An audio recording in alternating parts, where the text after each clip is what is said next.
Ratelle is a motor genius.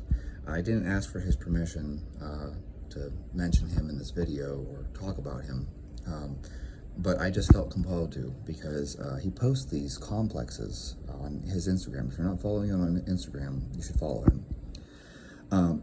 I am always amazed by these complexes because I don't have the coordination to do those complexes.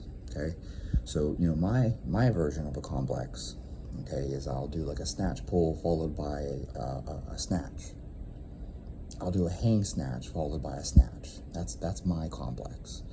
Will do something like a split clean, and then he'll do another split clean where he switches legs. Okay, I can split jerk. I only split jerk right leg forward. I can't do it to the left side. My body won't let me do it. I can, but like 40 kilos. Okay, so if I'm jerking even 100 kilos, it's gonna be right leg forward. If I was to try to jerk 100 kilos left leg forward, I'm gonna miss that every time. I'm a motor moron. And so the point being here, motor morons versus motor geniuses. You look at someone like Will, and he just moves well. And this is the mark of a good athlete. This is why Will is an incredible athlete. Will moves well. He solves problems by movement, okay? And so he had this challenge. This is what made me talk about this. He posted this thing that's a challenge for people to do these complexes. And I'm watching these complexes, and I'm like, holy shit, like how do people do that? It would take me forever to master these movements. I would have to practice that over and over and over and over again. And I feel that this is the mark of a good athlete. And this is also why, I'm going to throw this out there just as, maybe this was on video, this is why conjugate works really well. The conjugate system works really well for good athletes because they can do a new movement every week and they pick it up very fast. It doesn't work well for someone like me. If I bench, it takes me a good 2, maybe even 3 weeks to really find my groove with the technique. And so, like, I'll stick with a bench variant for 3 or 4 weeks in a row before I change it. And then, now I'm doing incline bench for 3 or 4 weeks. And then I do, maybe a football bar for 3 or 4 weeks. I change less frequently because it takes me that much time to get used to the movement itself. So if I'm doing front squats, for instance, I'll do front squats for a few weeks. Then once I adapt to it, then I change to back squats. Then I'll change to overhead squats. Then I'll change, like whatever it is, safety bar squats. You want to run that for a few weeks so that you get the technique down, and then you're able to maximally load it because you've dialed in your technique.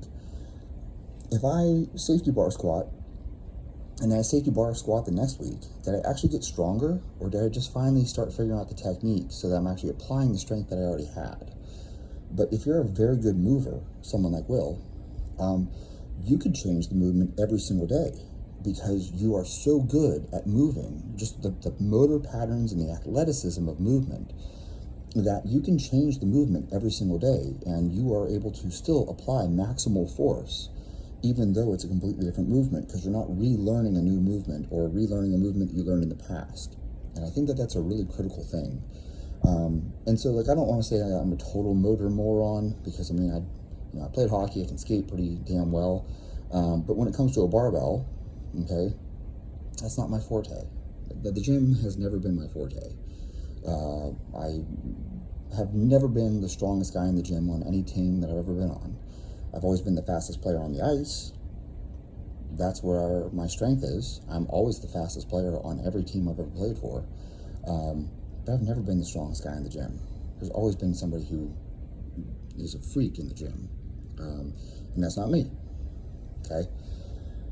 And that's the difference between your really good athletes, though, is that they are motor geniuses. They can just transition from one to another. It's like if you were a genius musician, you play piano and you pick up the violin and you figure it out in 5 minutes. How'd you do that? Oh, well, it's no different than playing piano. Sure it is, bud. My dad was like that. My dad was an incredible musician. He played trumpet, he played saxophone, he played flute, he played violin, he played banjo, he played piano. Like, if you can think of an instrument, he played it. He played guitar, he played bass. He knew every damn instrument, and it was amazing. Like, he would just pick it up and play. We had all kinds of weird instruments. We had some type of, I don't even know what this thing is. It had like little metal bars on it, and you kind of plink them, not a xylophone. Anyways, he was able to play that. He bought one, and was like, by the end of the day, he was playing like whole songs on it. I don't know how he did it. Accordion. He just picked one up one day. He just bought a used accordion and started playing it. He was very good. That is a genius. That is a person who has mastered music to the point where they can just change instruments and play any instrument. The same thing happens in some of your athletes. They're just so damn athletic. They've mastered movement to the point where, okay, here, do a clean. And then it's like you ask them to do some weird variation of a clean, a split snatch, or whatever, and they just do it on the first try. Some people move well, and that is your motor geniuses. And so that's why, you can have these things. And so all I'm sharing with you is the fact that if you are a very athletic person, it would be good for you to follow Will and maybe play around with some of those complexes, because here's the point that is really beneficial. If you have this ability, I don't, but if you have this ability, you can change the movement all the time. That variation will allow you to train heavy more often with less joint stress, because you're changing the angles. You see, if you back squat every single day and you back squat heavy all the time, eventually you're just drilling the same motor pattern over and over and over again. You're going to develop some tendonitis or some joint pain because it's always the same motor pattern.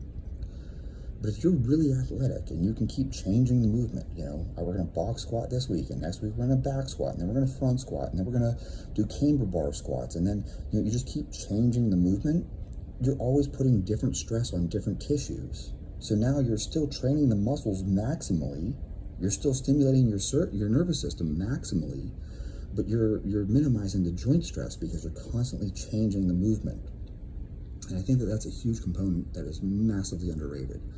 So I just wanted to share this because I watch people and I recognize that some people are very, very talented, and he is one of the people who is very, very talented. You should be following him, and the lesson that you can take from him is the benefit of these different complexes. You are learning movement. This will make you more athletic.